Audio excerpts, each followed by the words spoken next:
Los mercados no son eficientes, la teoría de los mercados eficientes es errónea, los mercados nunca están en equilibrio, la realidad es que el valor intrínseco no existe. Hoy vamos a hablar de un tema que entrecruza economía y finanzas y lo vamos a hacer con una de las personas, yo diría, más cualificadas porque es la referencia en España de la Escuela Austríaca de Economía. Juan Huerta de Soto, ¿qué tal? Bienvenido. Todo proyecto empresarial implica tiempo, por lo cual para ser un buen inversor creo que tenemos que tener todo el rato en la cabeza que hay que invertir a largo plazo. La Escuela Austríaca insiste mucho en teoría. Defienden eso como una visión general, abstracta de las relaciones económicas y sociales. Pero claro, luego si queremos aterrizar eso al análisis de una empresa en concreto, eso hay que nutrirlo con datos. Como tú muy bien dices, no hace falta saber de escuela austríaca para ser un buen inversor y hay muchos buenos inversores que sin aplicar nada de la escuela austríaca lo son. El mercado siempre es soberano. Solo puedes llevar al mercado por la fuerza mediante mandato en una dirección durante un determinado tiempo y que en última instancia el mercado siempre termina imponiéndose. ¿Qué crees que la escuela austríaca tendría que cambiar, tendría que rectificar? La teoría está muy bien, pero hay que remangarse como empresario y como inversor, tomar decisiones. Y esas decisiones pueden ser correctas o incorrectas. Si nos equivocamos tendremos pérdidas, lo hacemos bien tendremos ganancias, pero esas decisiones hay que tomarlas. Estamos en un momento de sobrecalentamiento, estamos en un momento de burbuja, estamos en un momento de sobreinversión. ¿Hacia dónde crees que vamos? Hola a todos, bienvenidos a un nuevo episodio de este podcast en el que solemos reflexionar de temas tan variados como la política, la economía o las finanzas. Y hoy vamos a hablar de un tema que entrecruza economía y finanzas y lo vamos a hacer con una de las personas, yo diría, más cualificadas por su trayectoria vital y profesional para hacerlo de nuestro país. Me estoy refiriendo a Juan Huerta de Soto. ¿Qué tal? Bienvenido. Muy bien, muchas gracias, Juan Ramón.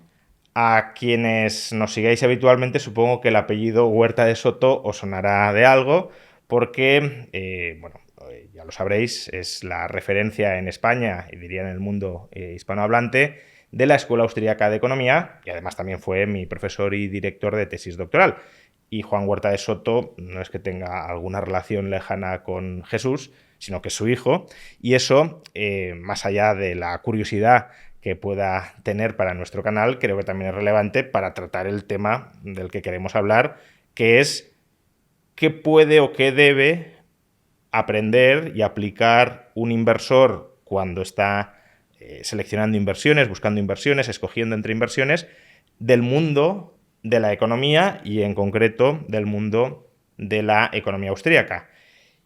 Y como os decía, Juan, por un lado, ha bebido de la parte de economía desde muy pequeño en casa, pero es que además se dedica profesionalmente al mundo de la inversión a través de Cobas, que también es una gestora muy, muy querida en esta casa por la relación con el Value Investing, con Francisco García Paramés, etc. Entonces, por ubicarnos un poco biográficamente, Juan, cuéntanos, ¿qué aprendiste desde muy pequeño en el hogar con Jesús Huerta de Soto, una referencia mundial en economía, sobre la escuela austríaca y sobre cómo aplicar la escuela austríaca en el día a día e incluso para leer, para interpretar el mundo?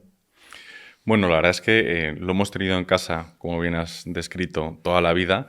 Lo que pasa es que, aunque lo hemos estado mamando, mi interés por la escuela austríaca cuando yo era más joven y era un niño y era un adolescente, pues era reducido, ¿no? Lo tenía todos los días en la comida, en la cena, muchas conversaciones informales. Lo que pasa es que, yo estaba dedicado a otras cosas, como un chico joven, como es normal. Es quizás más adelante, una vez estudio la carrera, que yo estudié en Derecho y Administración y Dirección de Empresas, en la que siempre ves algunas asignaturas de economía, macroeconomía, microeconomía, etcétera. Y luego, posteriormente, sobre todo cuando cursé el máster en Escuela Austriaca de la Universidad Rey Juan Carlos, que imparte mi padre, en el que te tuve a ti como profesor. Yo también fui alumno de ese máster en su momento, en la primera edición, por cierto. Tuve el inmenso privilegio y, sobre todo, a raíz de empezar a trabajar en el mundo de la inversión, cuando ya empecé a interconectar más las ideas de las que probablemente vamos a hablar en mayor detalle hoy. Pero bueno, al final yo creo lo que más me ha aportado desde joven es la capacidad de pensamiento crítico, la capacidad de plantearse dudas ante todo, de lo que estás escuchando, lo que estás leyendo en prensa, lo que te está diciendo todos los medios de comunicación mainstream, digamos, y cuestionártelo y preguntar si realmente las cosas son como te están explicando o puede existir otra explicación. Y luego más adelante, conforme ya te vas metiendo en materia y estudiando y sobre todo trabajando en el mundo de la inversión, pues es cuando empiezas a encontrar todos estos paralelismos. Quien siga este canal, supongo que grosso modo ya conoce, ya entiende qué es la Escuela Austríaca de Economía. Pero como puede haber gente en el canal que siga el canal que no lo sepa, o como podemos recibir también visitas por parte de gente que no es seguidora habitual del canal, ¿cómo definirías la Escuela Austríaca de Economía? ¿Cuáles serían sus ideas principales, o al menos las que para ti, ¿no? Porque aquí todo el mundo puede tener una opinión, pero las que a ti más te inspiran o consideras más relevantes? Pues para mí la Escuela Austríaca de Economía es la corriente científica que estudia los procesos sociales basados o que surgen a raíz de la acción humana y la coordinación y la cooperación social impulsada por la función empresarial. Y quizás el núcleo más importante desde mi punto de vista es esa perspectiva humanista, basándose en todo momento en el ser humano que actúa, por qué actúa y esas actuaciones a qué dan lugar, luego construyendo capa por capa de complejidad dentro del análisis económico, ¿no? Eso es lo que, para mí, la idea fundamental de lo que es la Escuela Austríaca de Economía. Estaba ahora sonriendo porque tu padre suele ver estos podcasts y por supuesto, si sales tú, lo verá aún con más interés, pero me suelen mandar siempre un informe final de esto no era correcto, esto tal, o sea que supongo que en tu caso también lo hará y te pasará. Seguro que sí. Te pasará examen. Entonces, esa perspectiva empresarial, ¿no? De la acción humana deliberada, que buscando fines que no le vienen dados y buscando también la generación de nuevos medios para alcanzar esos fines en un mundo marcado por la incertidumbre, por el cambio, por el propio cambio impulsado por esa acción empresarial y por tanto esa no previsibilidad de las interacciones humanas, bueno, por utilizar la terminología también de tu padre, ese Big Bang social coordinado que genera el mercado y que tiene su raíz en la irreductibilidad de la acción humana, eso luego, ¿cómo lo aplicamos al mundo de la inversión, ¿no? Porque, claro, hasta cierto punto podemos decir, bueno, la economía es imprevisible, es un caos ordenado, si lo queremos, ¿no? Porque eso es también el orden espontáneo austriaco, pero es un caos, ¿no? No se puede prever el futuro porque el futuro no es un porvenir, es un por hacer y por tanto no está escrito, no podemos saber. Pero claro, en el mundo de la inversión algo de previsibilidad necesitamos, porque si nos plantamos ante una inversión y lo máximo que podemos decir, no sabemos nada, no podemos saber nada, pues mal elegiremos las inversiones, ¿no? Entonces, ¿cómo casamos esas dos visiones? En primer lugar, yo creo que es importante no mitificar la conexión entre escuela austriaca e inversión. Al final no tiene todas las respuestas, con lo cual yo creo que es importante trasladar a las personas que nos estén escuchando, nos estén viendo, que solo por conocer o por saber la escuela austriaca, tener ese marco teórico, no significa ya de por sí que vayamos a ser buenos inversores y todos seamos los futuros Warren Buffett. Pero sí que existe una serie de conexiones y sobre todo unos pilares teóricos que yo creo que ayudan mucho. Para mí lo más importante es el marco teórico que nos ofrece. Que nos permite interpretar mucho mejor la realidad económica y la realidad de los mercados a la que nos enfrentamos todos los días en el mundo de la inversión. Entonces, por así decirlo, es como una herramienta que nos permite dar orden a ese caos inherente en los mercados y, por tanto, tomar mejores decisiones. En última instancia, yo lo conecto mucho con lo que ha explicado muy bien Charlie Munger, el socio toda la vida de Warren Buffett. Es un modelo mental. Es un modelo mental que lo que nos permite es interpretar mejor la realidad, simplificar la complejidad inherente en la realidad, que sabemos que en el mundo de los mercados y en economía hay muchísima complejidad, como tú estabas comentando, y por tanto tomar mejores decisiones y al mismo tiempo equivocarnos menos, que es un elemento esencial en el mundo de la inversión. Partiendo de esa base, que para mí es la más importante, pues existen ciertos pilares clave, yo creo, que nos permiten ser mejores inversores. En primer lugar, el concepto del equilibrio. Que ahora está, bueno, no es que esté en boga, es que es el elemento preponderante en las escuelas de finanzas y lo que realmente todos los financieros, salvo un nicho muy pequeño, piensa que es la realidad científica. Que los mercados son eficientes, que los precios reflejan toda la realidad existente en los mercados, reflejan todas las expectativas de los agentes económicos y que, por tanto, conseguir superar al mercado es una entelequia y en todo caso si se consigue superar al mercado es por pura casualidad. Bueno, pues lo que nosotros conseguimos extraer de la Escuela Austriaca de Economía es que esto no es así. Y luego, si quieres, podemos ahondar un poco más en el tema, ¿no? Los mercados no son eficientes, la teoría de los mercados eficientes es errónea, los mercados nunca están en equilibrio, sino que, como tú bien has descrito, están en un constante cambio debido fundamentalmente a los agentes que conforman los mercados, que son seres humanos de carne y hueso, que están tomando decisiones constantes y variando sus decisiones, y esto hace que en un proceso dinámico los mercados estén en un constante cambio, ¿no? Y no sabemos muy bien qué es lo que va a pasar mañana.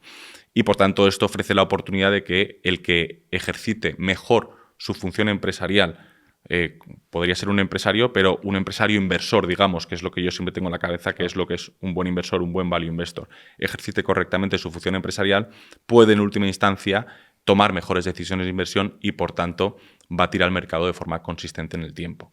Otro elemento fundamental es el horizonte temporal, que yo creo que es inherente e inseparable del concepto de inversión, que siempre tiene que ser a largo plazo. Si tú te pones esa gorra de inversor empresario, tienes que ser consciente de que las empresas en las que estás invirtiendo, en última instancia, son proyectos de asignación de capital, en los que existen pues, unos bienes de capital, en los que existen unos servicios o productos que se van a ofrecer en el futuro transcurrido un tiempo y que habrá que ver si esos son demandados por los consumidores o no, generándose un beneficio empresarial.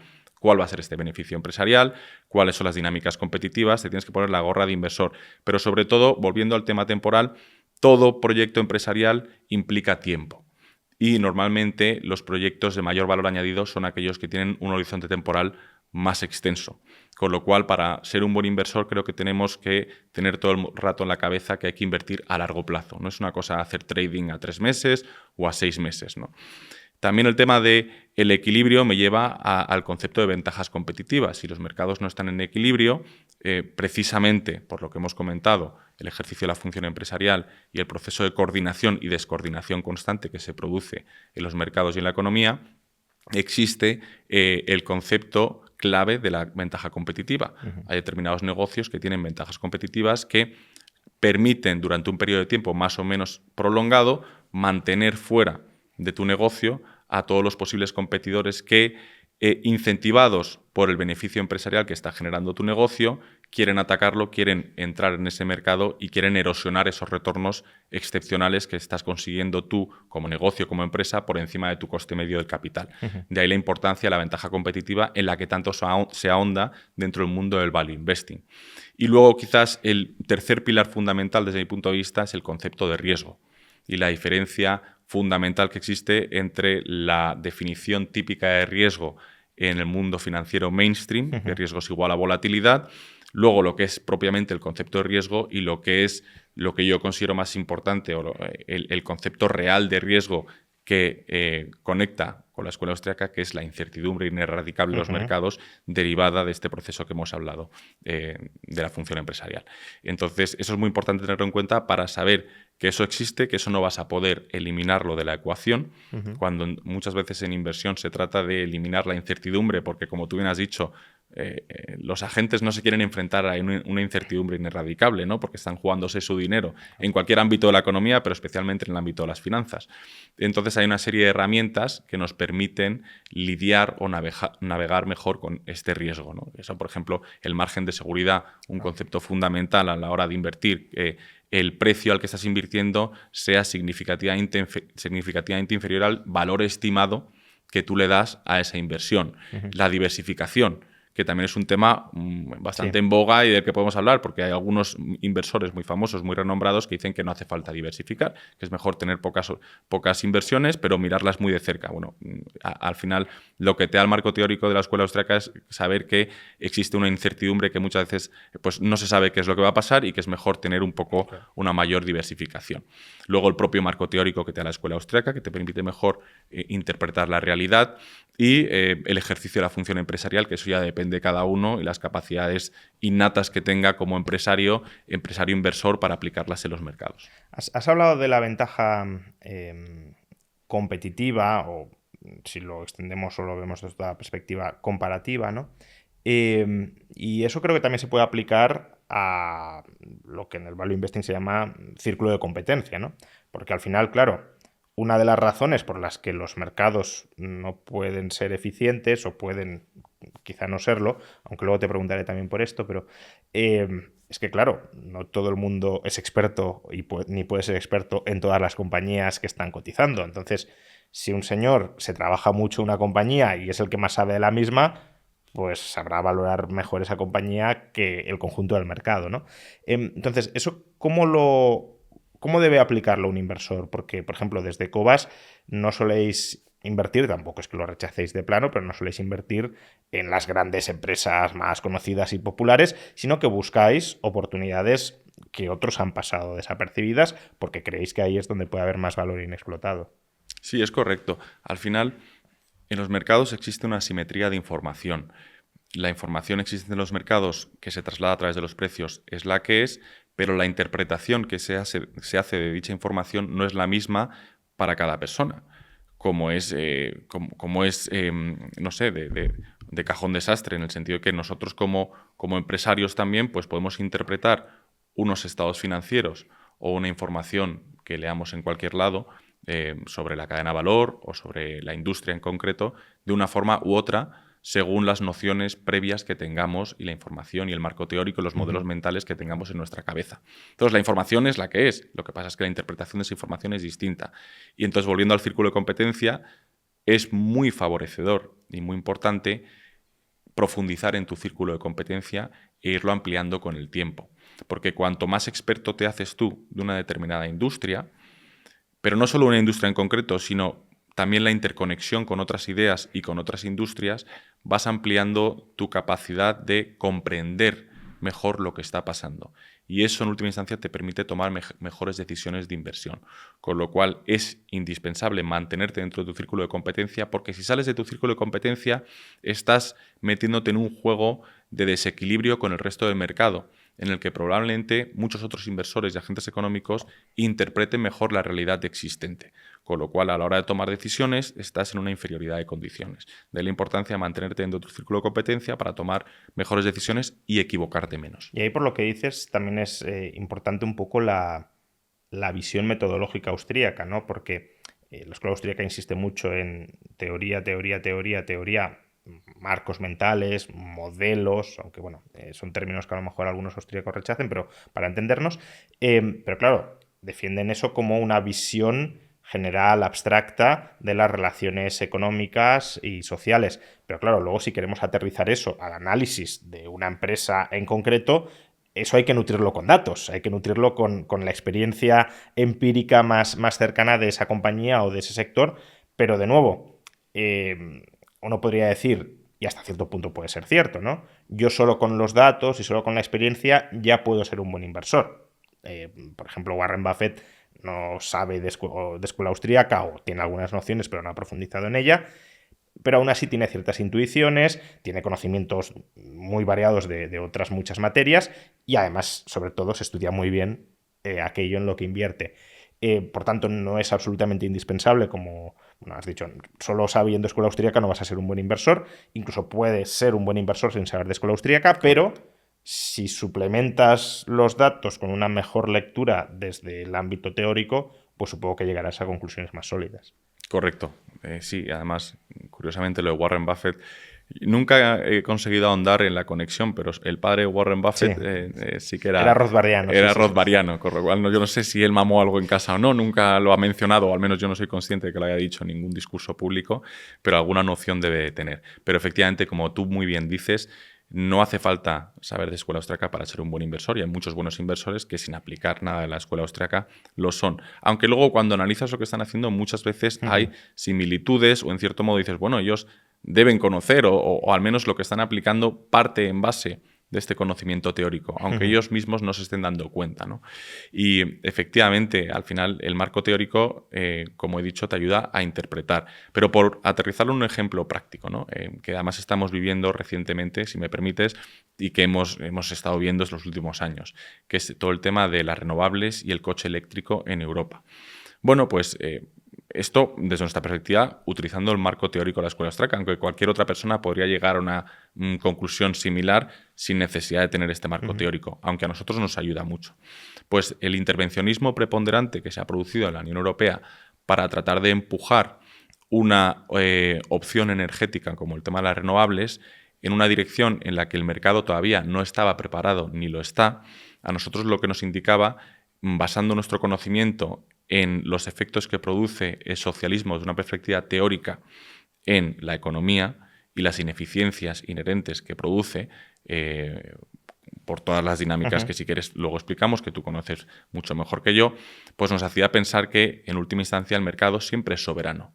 Entonces que solo puedes llevar al mercado por la fuerza mediante mandato en una dirección durante un determinado tiempo y que en última instancia el mercado siempre termina imponiéndose. Con lo cual, bueno, todo el boom de las renovables que hubo en su momento, nosotros fuimos muy escépticos porque creíamos que estaba basado en primer lugar en una imposición por mandato establecida desde arriba y en segundo lugar en unos tipos de interés artificialmente bajos. Con lo cual, un poco la coctelera de ambos nos hacía pensar que era muy peligroso meterse en el tema de las renovables. Podría haber habido muchos otros inversores que considerasen, sin tener ningún conocimiento de la escuela austriaca, que era peligroso también. Pero nosotros, basándonos en estos conocimientos teóricos, nos parecía blanco y en botella, con lo cual nos mantuvimos alejados y cuando las compañías cotizadas en el ámbito de las renovables tuvieron unos impactos muy fuertes en los últimos años, pues nosotros, gracias a Dios, lo conseguimos evitar.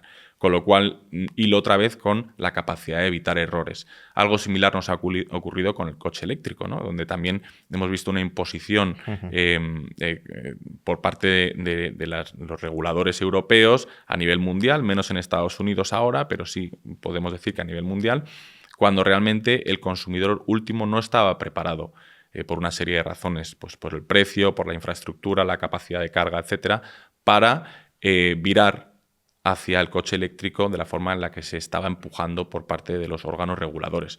Con lo cual nosotros nos hacía pensar que hasta qué punto esto era sostenible, con todo el abanico de consecuencias que esto tiene, porque claro, lo de las renovables y el coche eléctrico eran los pilares fundamentales para el cambio del mix energético y por tanto el declino en el sector de hidrocarburos, en el que nosotros hemos estado fuertemente posicionados los últimos 5 años.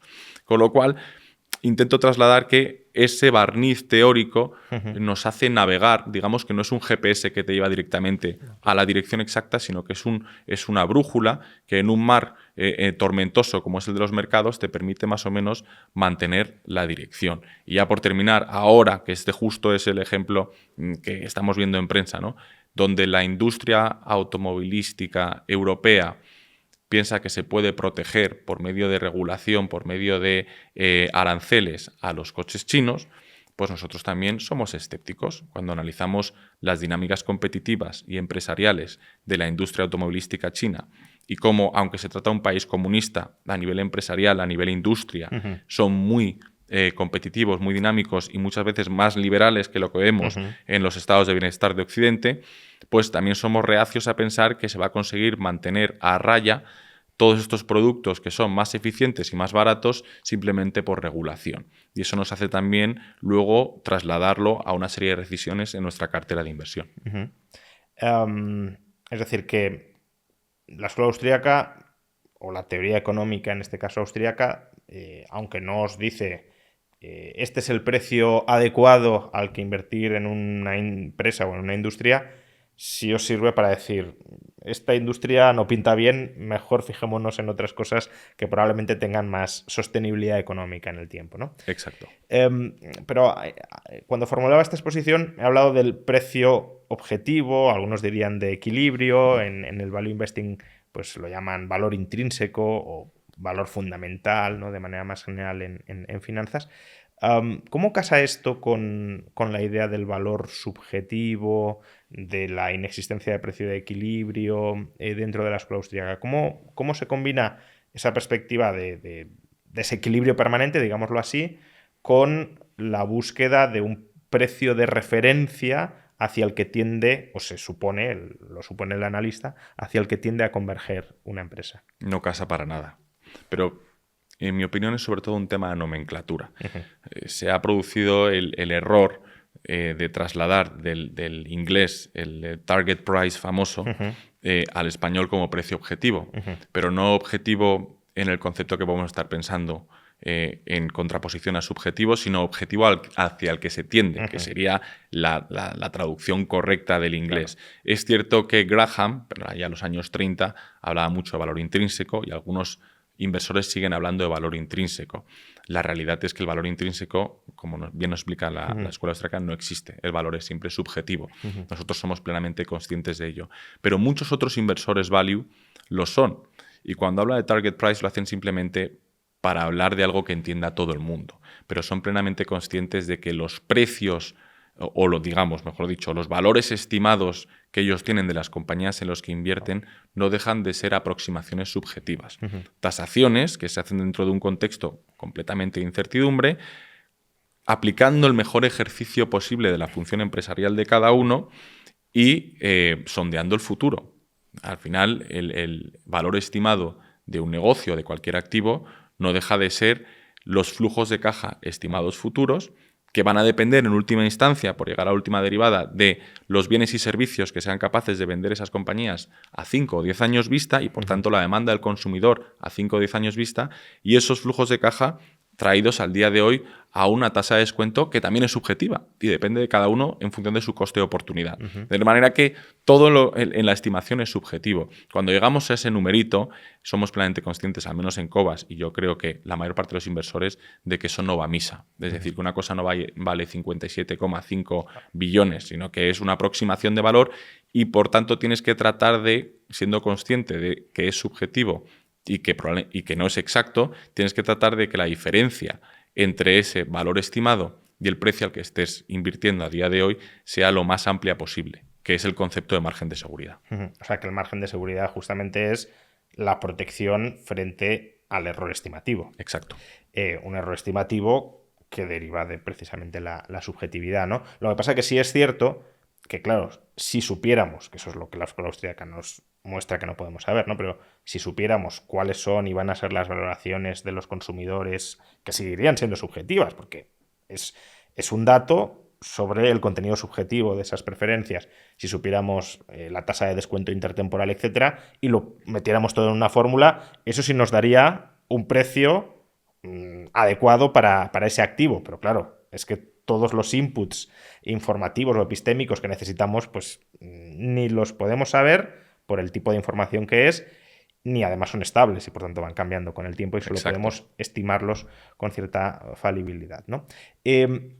Volvemos al tema ahora de la eficiencia de los mercados, ¿no? Porque antes has dicho una cosa que encaja bien con el rechazo que tiene la escuela austríaca de Value Investing a la hipótesis de los mercados eficientes, pero yo creo que tu padre, cuando lo habrá escuchado, habrá arqueado un poco la ceja, ¿no? Porque has dicho que los mercados no son eficientes, pero justamente tu padre lo que argumenta es que son dinámicamente eficientes, ¿no?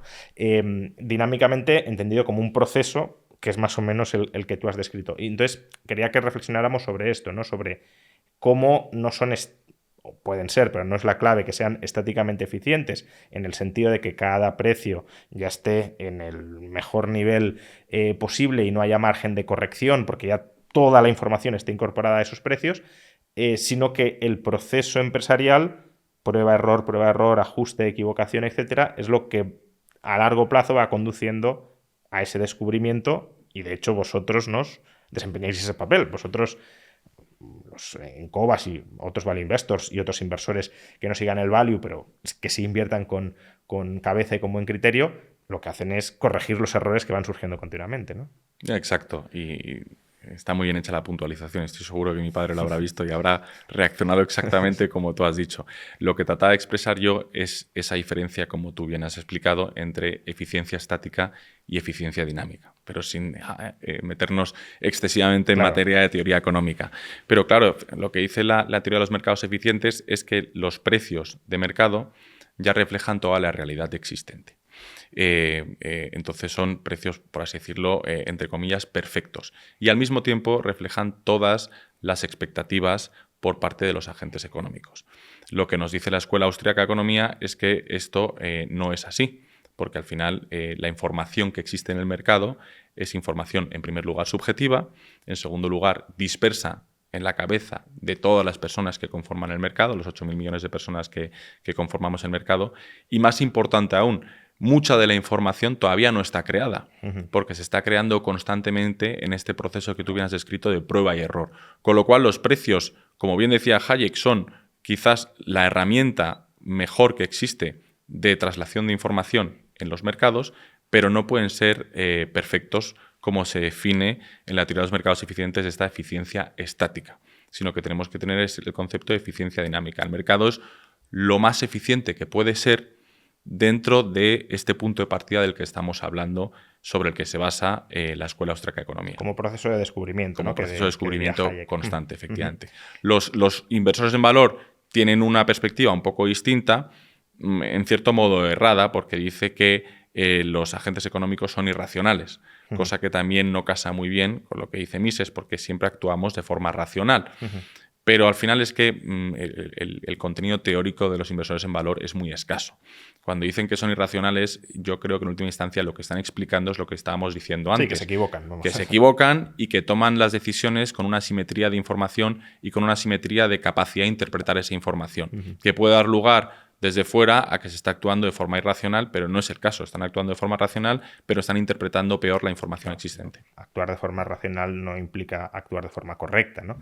Pero bueno, claro, ese es un debate de qué entendemos por racionalidad. Mises la entiende de una manera, los inversores value de otra y mucha otra gente, por supuesto, de otra. Con todo esto, ¿no? Digamos que has expuesto, por un lado, cómo consideras que la escuela austríaca puede ayudar al proceso de toma de decisiones en el mundo de la inversión, y por otro lado también cómo la escuela austríaca se diferencia de muchas otras visiones económicas que están en boga. Es decir, más allá de la cuestión de si un inversor ha de saber de economía, que en general sí, lo que estás diciendo es no solo tiene que saber de economía, sino tú crees especialmente de economía desde la perspectiva de la escuela austríaca. Y esto, claro, primero, en las facultades o en las... No hay propiamente o no suele haber un grado que sea 100% de inversión, aunque bueno, en Esperide sí lo tenemos, pero en general no suele haberlo.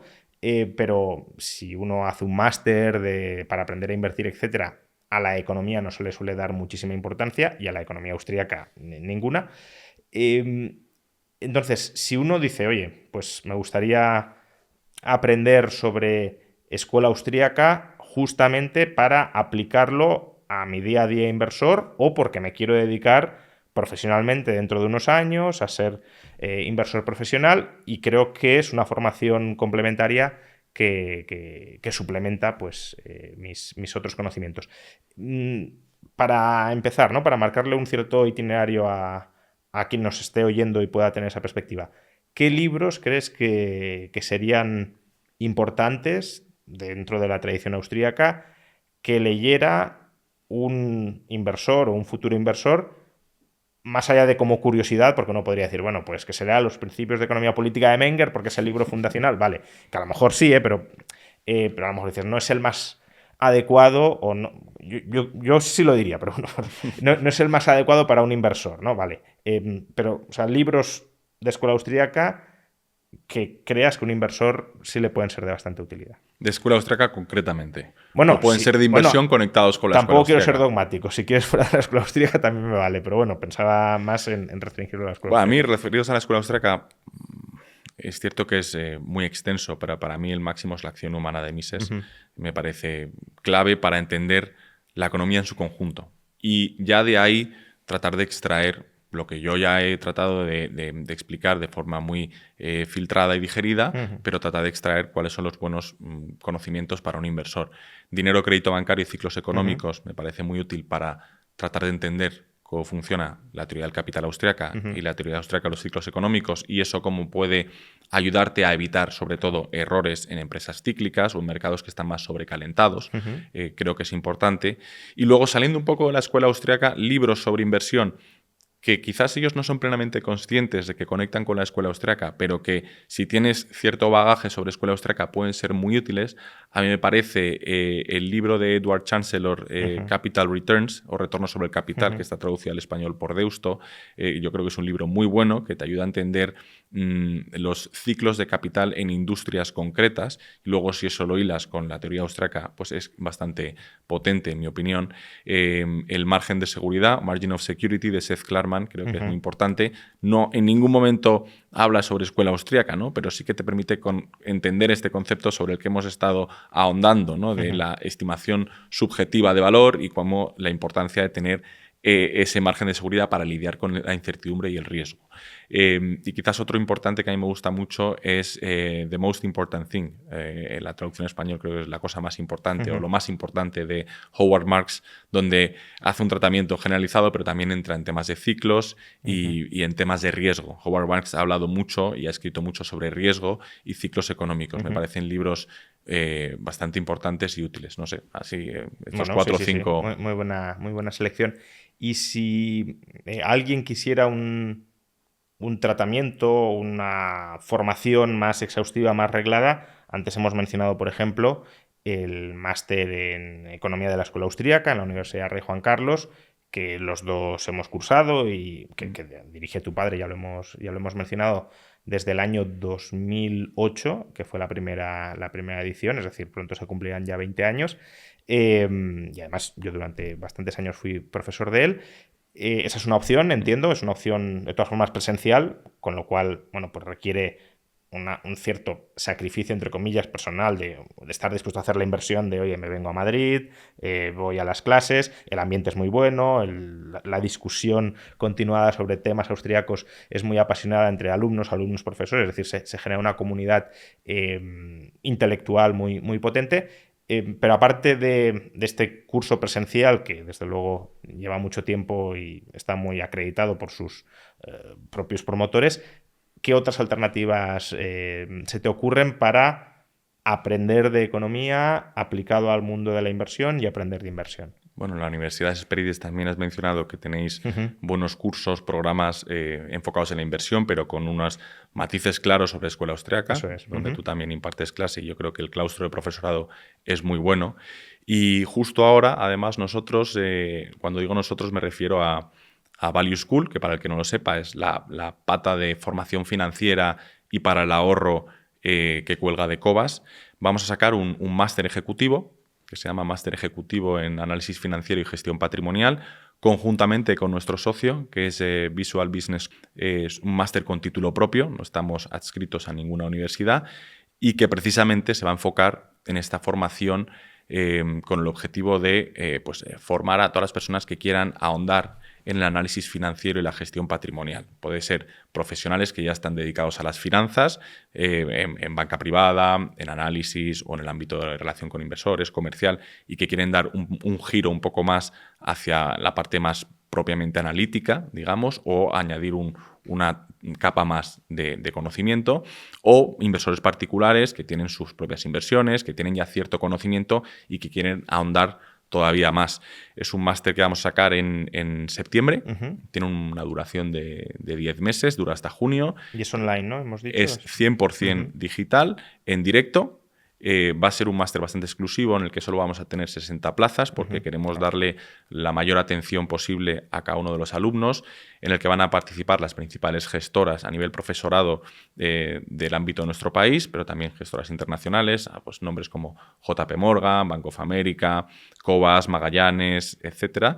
Y en el que nuestro partner nos va a aportar toda la plataforma digital. Ellos ya llevan una serie de cursos de formación con más de 8.000 alumnos formados con un nivel de satisfacción muy alto y en el que vamos a dar mayor detalle en un podcast, un vídeo que vamos a hacer en directo el 8 de septiembre sobre cómo empezar a trabajar en finanzas, en el que vamos a participar el director general de Cobas, que es Gonzalo Recarte, y Enrique Couto y Óscar por parte de Visual Business. Y yo creo que a mí me hubiese gustado al salir de la carrera o incluso ya comenzada la carrera tener este máster formativo para poder ahondar en mis conocimientos. Bueno, pues Gonzalo también se pasó, por cierto, por Sí. el podcast hace no mucho. Sí.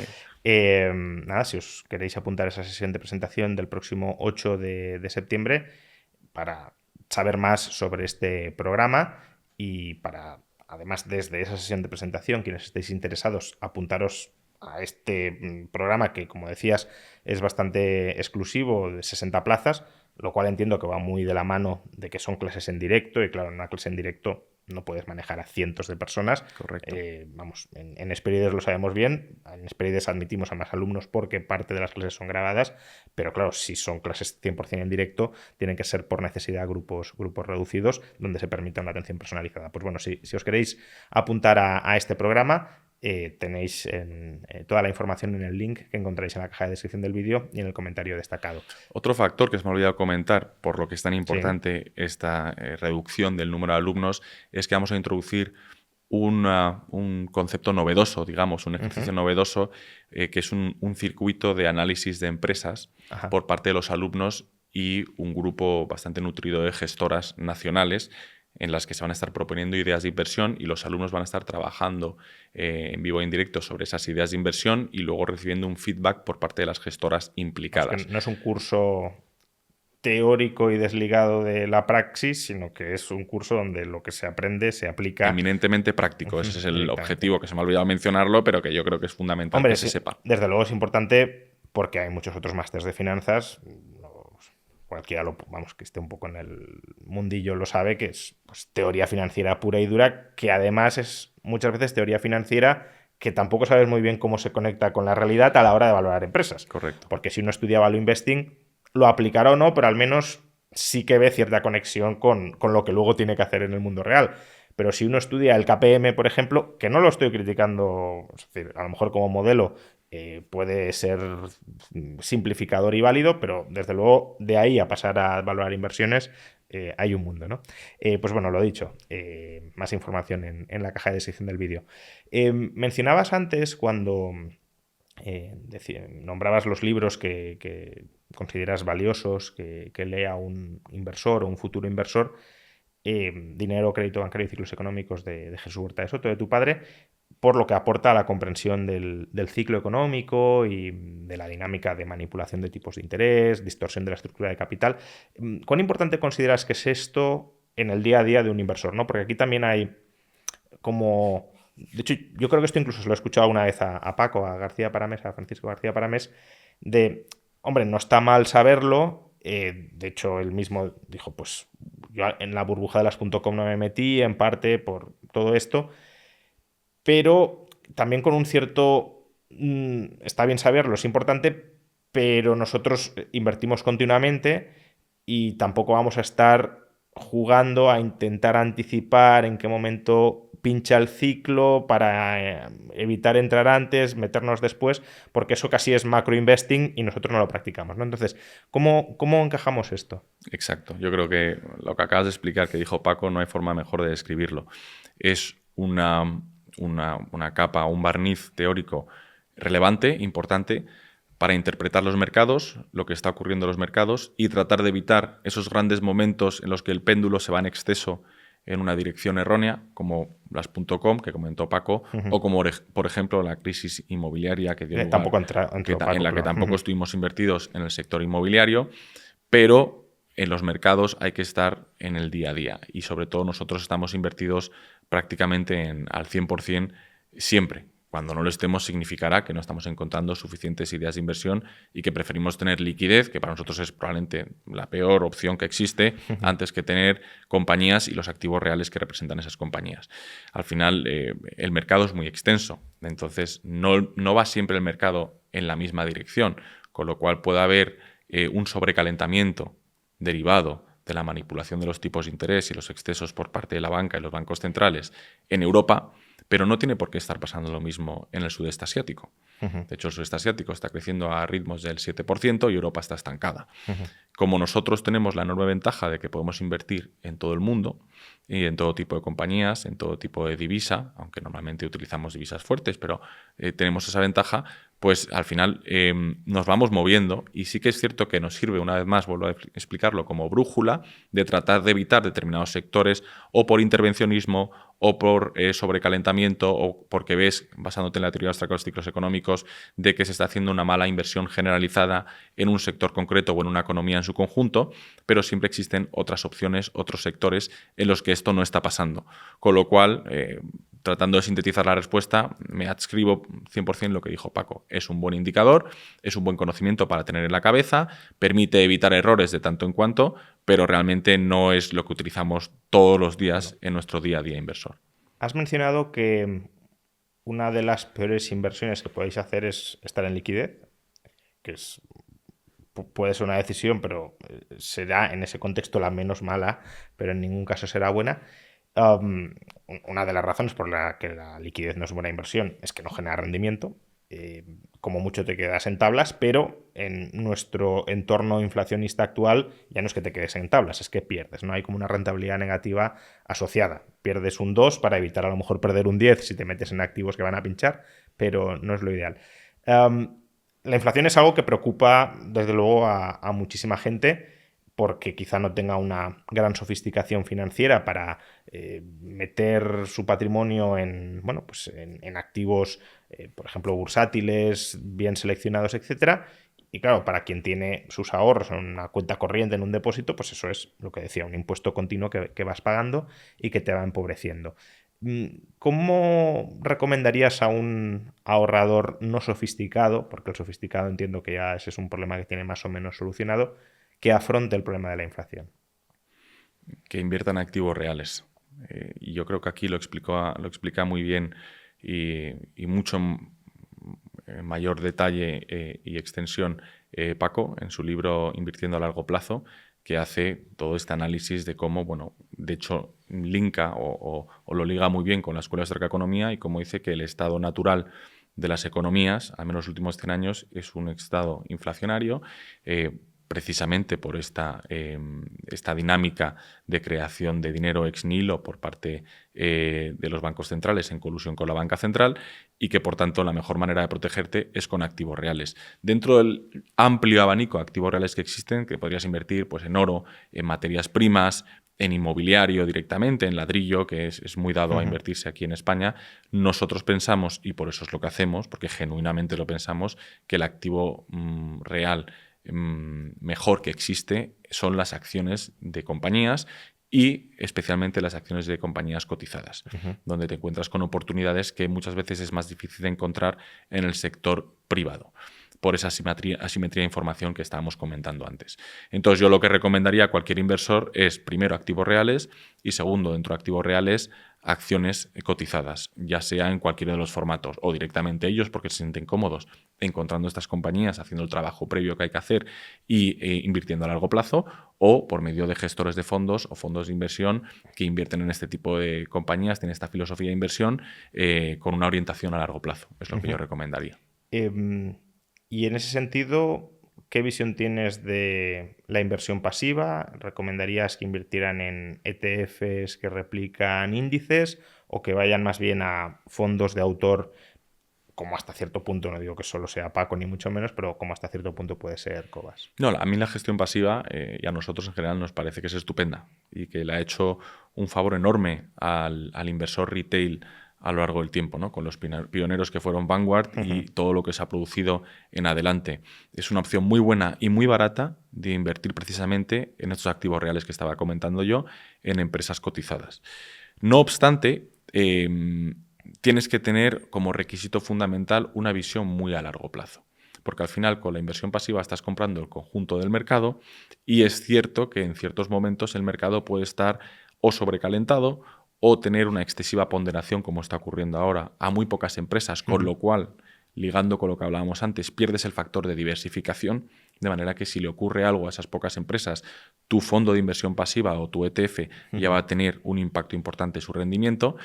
Y, por tanto, también existe la posibilidad de invertir en gestoras con fondos de autor o gestoras value que te ofrezcan la comodidad. También es un requisito fundamental que estés cómodo con los gestores implicados, con su filosofía y con su forma de hacer las cosas, con elementos como, por ejemplo, el tratamiento del riesgo, que te expliquen su proceso, cómo tratan el riesgo, cómo toman las decisiones de inversión y si después de haberte familiarizado con determinados gestores que podemos ser nosotros o muchos otros que existen en España, que yo creo que en España, a base de viajar y conocer otros inversores, tenemos la enorme ventaja de que se ha abierto muchísimo el abanico los últimos 10, 15 años en lo que se refiere a inversoras buenas value, de análisis fundamental, y existen muchas opciones. En otros países esto no es tanto así. En los países anglosajones sí, pero en Europa continental no existen tantas opciones. Sin ir más lejos, en Italia prácticamente no hay inversores que llevan a cabo este tipo de inversión, ¿no?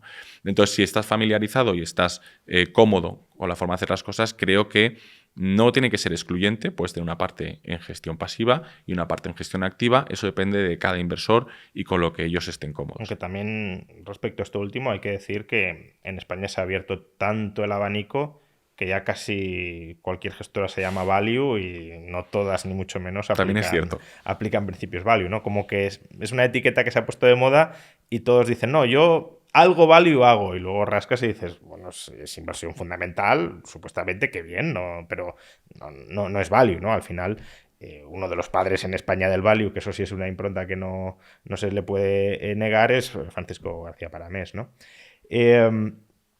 Decías que la gestión pasiva te gusta, está bien, abarata mucho los costes de invertir ya de entrada de manera diversificada, pero que hay momentos en los que los mercados pueden estar sobrecalentados y puede haber un exceso de concentración en algunas empresas que sobrepondere lo que quizá termina pinchando. También es verdad que como los índices se van reconfigurando, también te meten empresas que aún tienen mucho potencial de crecimiento y esas oportunidades no te las pierdes, ¿no? Pero, ¿cuál juzgarías que es ahora mismo? Porque lo has más o menos esbozado, pero por si lo puedes desarrollar. ¿Cuál juzgarías que es ahora mismo la situación general de los mercados? Estamos en un momento de sobrecalentamiento, estamos en un momento de burbuja, estamos en un momento de sobreinversión. ¿Hacia dónde crees que vamos? Porque, claro, hay elementos para pensar que esta vez es distinto, pero en todas las burbujas hay elementos para pensar que esta vez es distinto. Aunque yo creo que quizá porque es la que me ha tocado vivir con un perfil un poco más conservador, sí creo que hay elementos genuinos de productividad implicados, la revolución de la inteligencia artificial, por los que esta vez podría ser distinto, pero bueno, también las .com, lo típico, era la revolución de Internet, era distinto, en bolsa no fue distinto, aunque luego la economía se transforma en esa dirección, ¿no? Entonces, ¿cómo lo ves ahora mismo? Nosotros pensamos que hay una dicotomía entre la economía real y los mercados financieros. Uh-huh. No tendemos a ver un ciclo alcista de mala inversión generalizada, Uh-huh. no lo estamos detectando, no estamos viendo algo claro como en los años previos al 2008, por ejemplo, pero sí en los mercados financieros vemos un optimismo excesivo en muy pocas compañías, especialmente las compañías tecnológicas, pero ya son las tecnológicas relacionadas con la inteligencia artificial, porque muchas otras compañías tecnológicas que eran los niños bonitos de hace 2 o 3 años, pues ahora han tenido un comportamiento muy malo en bolsa porque precisamente se considera que la inteligencia artificial los puede disruptear. Y vemos compañías de software todavía con posiciones muy dominantes en sus mercados nichos que han caído un 40 o un 50% en los últimos meses, ¿no? Y en lo que se refiere a la inteligencia artificial, también al mismo tiempo diferenciamos en lo que viene siendo la tecnología, con lo que estamos, y estoy bastante de acuerdo con lo que estás diciendo, que creemos que va a ser algo disruptivo y que puede mejorar muchísimo la productividad económica a nivel global, con las compañías implicadas. De aquí, claro, hay que entras en un terreno un poco pantanoso, ¿no? Porque ¿cuáles van a ser los ganadores? Esa es la enorme pregunta sobre la que nadie tiene la respuesta y yo creo que ni las propias compañías involucradas tienen la respuesta. Por eso están todas en esta situación de ratas a la carrera, cada vez invirtiendo más para ver quién se lleva el gato al agua.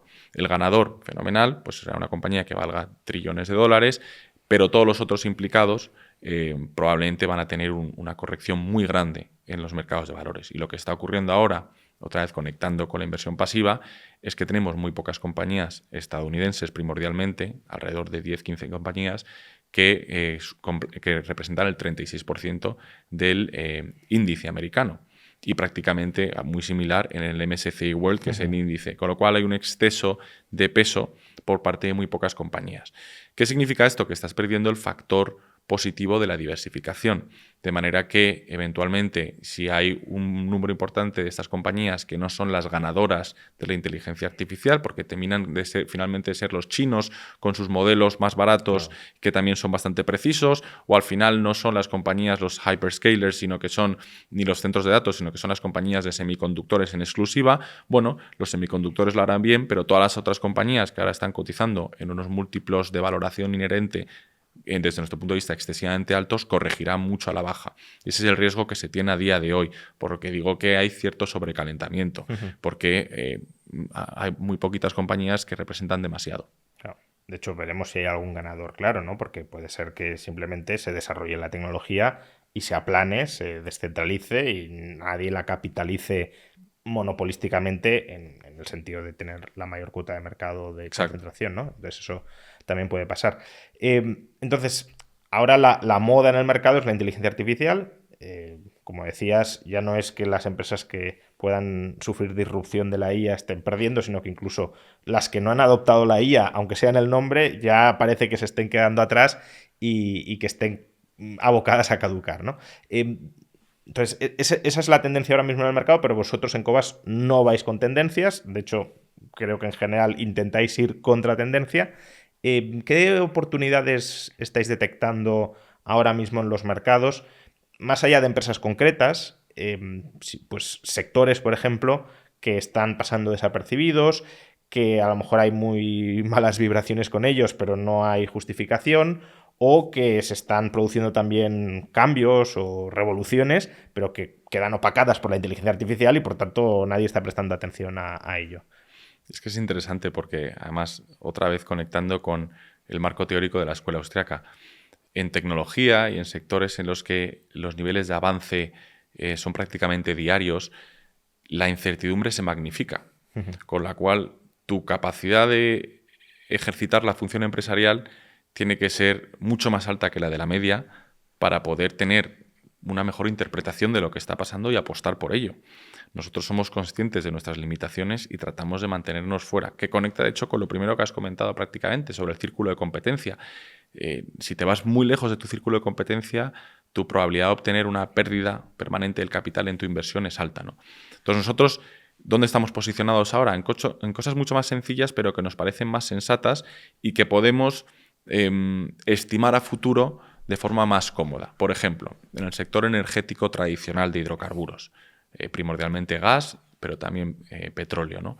Es cierto que hemos reducido sustancialmente nuestra exposición en cartera, desde un 45% aproximadamente que teníamos hace 4 años a un 24% que tenemos ahora al final del semestre este año, pero hay muchas compañías que creemos que van a tener visos de continuidad a largo plazo, no los siguientes 3 o 4 años, sino a 10 o 15 años, porque se va a seguir demandando la materia prima de petróleo y gas, de hecho conectado con la inteligencia artificial, que necesita muchísima energía, donde desarrollar la energía nuclear es prácticamente imposible por intervención estatal, por todos los permisos que necesitas. Para desarrollar una gran central en Europa o en Estados Unidos necesitas 20 años, con lo cual la única opción son los microreactores, donde también hay ciertas dudas, con lo cual va a hacer falta más gas. Y va a hacer falta más petróleo, va a hacer falta cualquier tipo de energía que se pueda ofrecer. Y si te encuentras con compañías expuestas a estas materias primas, pero cotizando a 3 o 4 veces beneficios, en las que el mercado no les está dando el beneficio de la duda, porque durante mucho tiempo se ha impuesto la narrativa de que los hidrocarburos estaban muertos y que nuestro viraje, como comentábamos antes, hacia las energías renovables, el coche eléctrico, etcétera, iba a ser del 100%, ese ritmo nos está produciendo y, por tanto, estas compañías nosotros creemos que son una oportunidad interesante. ¿Dónde más estamos encontrando oportunidades? Pues mira, cosas tan sencillas como el sector de consumo en Europa. Europa está estancada, eso es cierto, es una realidad basada en datos. Hay muchas dudas e incertidumbres hacia dónde vamos como continente y luego cada uno de los países en concreto. Hay muchísima intervención estatal, pero hay determinados sectores que creemos que, pues oye, ni tanto ni tampoco, que el consumidor europeo va a seguir invirtiendo en, por ejemplo, en maquillaje, en productos de salud. Entonces, pues estamos expuestos a compañías que tienen posiciones de liderazgo y cuotas de mercado muy elevadas, muy difícil de quitarles esa posición preponderante que tiene el mercado, cotizando a múltiplos muy atractivos, gestionadas pues, por buenos equipos directivos que creemos que toman las decisiones correctas a medio y largo plazo, con unas estructuras de balance saneadas. Pues en el sector de consumo en Europa estamos encontrando oportunidades. También en el sector industrial europeo, que también está muy denostado precisamente por el ser Europa, industria y toda la amenaza que viene de China. Pues también hay oportunidades.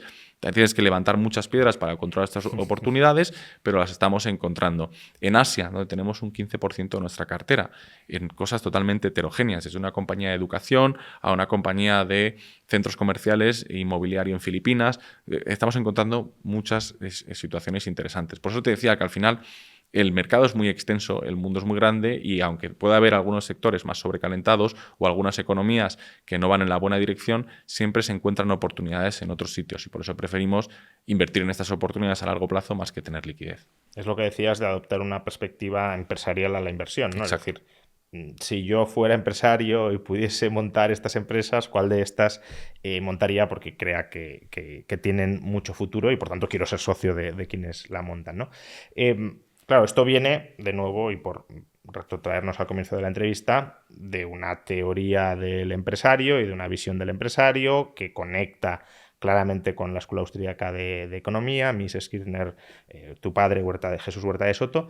Entonces, la importancia que tiene la Escuela Austríaca en tu concepción del mundo y en particular de la inversión es clara. Pero ya para terminar y también pues para meter el contrapunto, al haber entrado en una profesión que, como mencionaba antes, es mucho más empírica por necesidad que la academia y que la escuela austríaca, porque tenéis que estar cada día actualizando los últimos datos, bueno, no sé si cada día, pero recurrentemente actualizando los últimos datos para ver cómo están evolucionando en tiempo real las compañías y revisar vuestras expectativas, vuestras estimaciones.